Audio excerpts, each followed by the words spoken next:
T-Dog, J-Boy, and me, I'm Lugs. Our pride and joy is pumping our mugs. Be careful, kids, it could get rough. We're flipping our lids on sports and other stuff.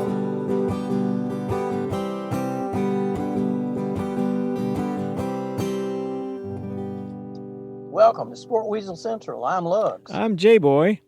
And I'm T-Dog. Yes, sir. It's sports and other stuff. You know, fellas, it's so hot today. Again this week, I saw a chicken lay an omelet.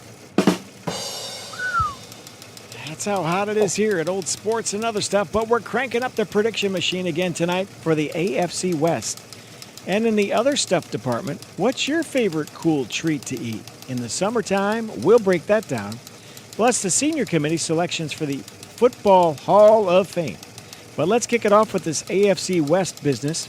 Last year, in 2021-2022, the Chiefs were 12-5. The Raiders were 10-7.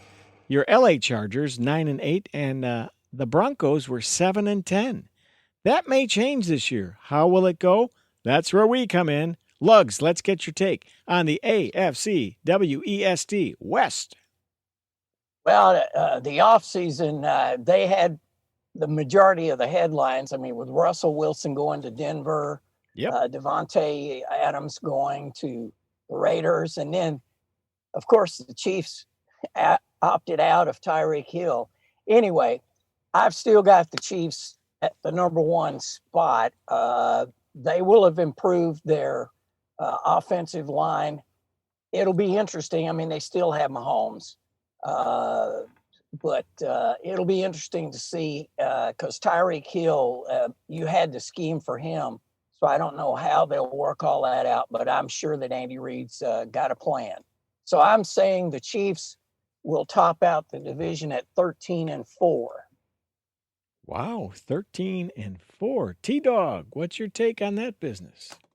I'm kind of like what Lugs is saying. I think this team is even without Tyreek Hill is still a very talented team. But obviously, with all these new elements that they're adding, I feel there's going to be some growing pains early on, and just how quickly they can get Smith-Schuster, Marquise Valdez-Scantling, and Sky Moore up to speed will determine if they're a one seed or if they're a wild card. And also their first two picks in the draft, George Karlaftis from Purdue and Trent McDuffie from Washington, they're going to have to contribute right away to get the defense. I think it was ranked 27th overall last year. They played better down the stretch. I think a lot of that was early on, but they're really going to have to tighten it up. So, but the strength of the team is Mahomes. I mean, that's the reason why they paid him so much. Even on a down year, he threw for, I think, 48,000 yards, 37 touchdowns. He ran for over 300 yards and 2 touchdowns. So, his down year is a peak year for a lot of quarterbacks. So I just look at their linebackers, and it's not that Nick Bolton, who was a rookie last year, he did step out and was a key contributor last year for him. But, I mean, he's a second-year player. Then you have Willie Gay, who's probably going to be their other main linebacker on the field a lot. He's a third-year player. And then if they have to go 3 linebackers on the field, their Sam will probably be Leo Chanel, who's a rookie. I'm just saying, like, that's probably their weakness is just they're just green. I'm not even saying they're not talented. Maybe by the end of the year, because, again, this roster really doesn't have any, like, big key weakness. I have them going 12-5, just a little under what Lugs has, and I have them making the playoffs. All right. Here's the thing, though. Their first 4 of 7 games are on the road. That's a tough schedule, and some say they have one of, if not the, toughest schedule in the coming year. Thoughts? Yeah, it's tough, but it's Mahomes and Andy Reid, man. I have faith in them. Don't bet against them, huh? I just do. And like T-Dog said, they will be better defensively so that they don't have to score 42 points to win a game this year. They'll probably have to score 30 to win a game. So it could be a little easier for the offense. I guess my main questions with them are obviously besides how do you replace Tyreek, and you don't really replace him. You have to adjust how you attack teams, I think, which might be good anyway. Like they were having problems with the two shell, the cover two and the quarters coverage that was thrown at him. Maybe it'll help Patrick Mahomes, kind of like when Deshaun Watson had his best season as a quarterback in with the Houston Texans when they got rid of DeAndre Hopkins. Maybe it does accelerate his ability to be a better quarterback. They have some decent running backs. I mean, they got Ronald Jones from the Bucks. He's a good runner. I believe they brought back McKinnon. So like, I don't know if they have like a star. I don't think they really care to have a star, but I just, I still wish they had a better talent maybe in the backfield. Then I think Ronald Jones is probably their best running back now. So, well, you said they have a really good Sam linebacker. And Lugs, did you play Sam or the Mike linebacker in that big game against Elk Grove when you blew out your MCL that time? Which did you play in that game? I believe I played the Blam. I took one shot. Blam. It was on the ground. Bam, bam, bam. All right, so next, that's the Chiefs. Unanimous pick, first place. Go ahead. Well, not for me. Oh, wait, there's more. Not for me. They're making the playoffs, but they're not for me. Misread the script here. Who are you pulling for there on the top spot then? Well, hold on, I'm going to let J-Boy say the next team. We'll just go in order in which ways. Well, I think it's the Raiders, isn't it, fellas? Or not? Lugs, you take it away there on that one. The Raiders at the top spot.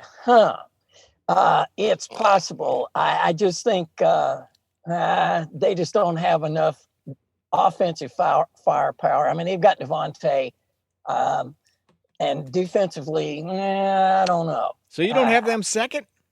I do not. I've got Denver second. I mean, they just gave away the house to bring in Russell Wilson. Yeah. But I think it's going to pay off for them. They have a bunch of young players, so Russell's going to have to get to know those receivers. Jerry Jeudy is probably the top prospect, and maybe KJ Hamler should really show something this year. But I've got Denver in the second spot at 11-6. Wow, there's a bit of a shocker. Most people only have them predicted to be like over-under on 10 wins, and Lugs throws them 11, the big once. What do you say there, T-Dog, on that? Wow. I'll get the Raiders later since he mainly talked about the Broncos. So I'll talk about the Broncos. They did give up the farm for Russell Wilson, and obviously, they haven't had an exciting offense since 2014, which was the second to last Peyton Manning year in Denver. I know he won a Super Bowl last year. I feel bad for Peyton, but it felt like that second Super Bowl win was a Faustian deal. It's like, you won another Super Bowl, fine, but you will not be any reason why they win a Super Bowl. You're just along for the ride. But anyway, that's kind of sidetracked.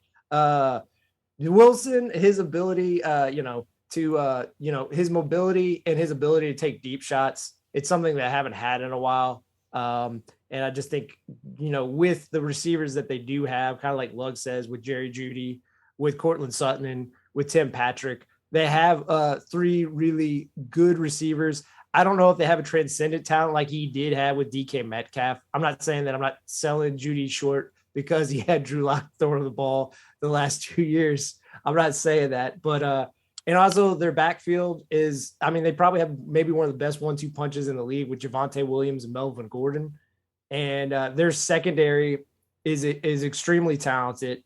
I guess I worry about them just because their pass rush, Chubb and Randy Gregory on paper are great, but their inconsistency and injuries, particularly Randy Gregory right now, I believe he signed a contract with the Broncos and then had a surgery on his rotator cuff. And I don't know if he's practiced at all. So, I look at their O-line though, and Garrett Bowles, I mean, he's had an up and down career. And when he was up, he had Mike Munchak, who's possibly one of the greatest offensive line coaches. And Mike Munchak isn't there anymore. And at least Dalton Reisner, he's back to playing in a zone scheme. But then you look at the right tackle, probably it's going to be Billy Turner, who Hackett brought in from Green Bay. I mean, he's a journeyman. So, it's a better line than what Russell's used to, but it's still not a great line. I have them going 9-8. They missed the playoffs. Okay. Wow. He knocked them back. So who do you have? Let's see. That leaves you two teams. You got the Chargers and the Raiders. Lugs, who do you like next after you? I've got them old Chargers. They've done some real defensive shoring up. Khalil Mack, J.C. Jackson. They brought those guys in. So I've got the Chargers at third. Joey Bosa is obviously an NFL Defensive Player of the Year, basically. So defensively, they'll be much, much better than they were last year. Justin Herbert continues to grow. So I've got them actually tied with the Broncos at 11-6. And they will make the playoffs. I think, I was just going to say Justin Herbert. I mean, it was unfortunate what happened to Tyrod, but the needle going in the wrong spot to Tyrod, where Herbert was thrust into the game right away, week 2 of his rookie season. And he hasn't looked back. I mean, he's entering year 3. He has the best O-line he's ever had. He has chemistry with his receiving core. And this is the first time he's had the same OC since NFL or college. So, they added their first round pick was Zion Johnson. So you already add him, building left to right. They still have a weakness probably at right tackle, but their line is now getting close to being kind of really solidified. And they added Isaiah Spiller from Texas A&M as probably their second part of their 1-2 punch with Austin Eckler. They have, also they two big acquisitions they made on defense is Khalil Mack and J.C. Jackson. I mean, with Khalil Mack and Joey Bosa now, I mean, particularly with this offense, they're going to pin their ears back a lot. And they're both possibly going to be, if they stay healthy, they're both going to get double-digit sacks. I feel fairly confident in saying that. And then Austin Eckler is probably the most dangerous receiver out of the backfield just because of his route running and his quickness. And with that being said, I haven't said their strength of this team is their secondary. I mean, Derwin James is a physical mismatch. I mean, he can cover, he can stop the run, and he can pass rush. And then one of their other free agent acquisitions, J.C. Jackson, I mean, he's a stud press corner. And then that allows second-year player Asante Samuels Jr. to improve on his promising rookie year. And then they added safety rookie J.T. Woods just to give them a speed demon that has a nose for the ball. And, if we're going to say they have a weakness, it's their D-line because they added 2 free agents to essentially be starters. Austin Johnson, who gives them a run stopper, and Sebastian Joseph Day gives them a guy who can run plug but also get some pressure. I have them going 13-4, and I have them winning the division. Holy cow. Breaking news. Chargers win the AFC West at 13-4. All right. Hey. I'll just say this real quick. The main reason I have the Chargers over KC is mainly, I think if you look at, I feel KC has to break in a lot of new parts. I'm not saying the Chargers don't, but I feel a lot of their guys have experience.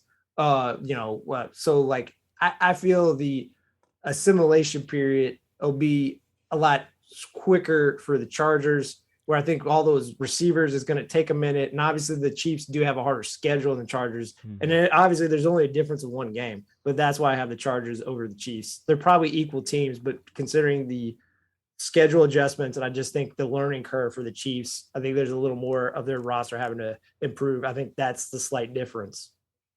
Okay, that leaves one team left, the Raiders. And here's the thing.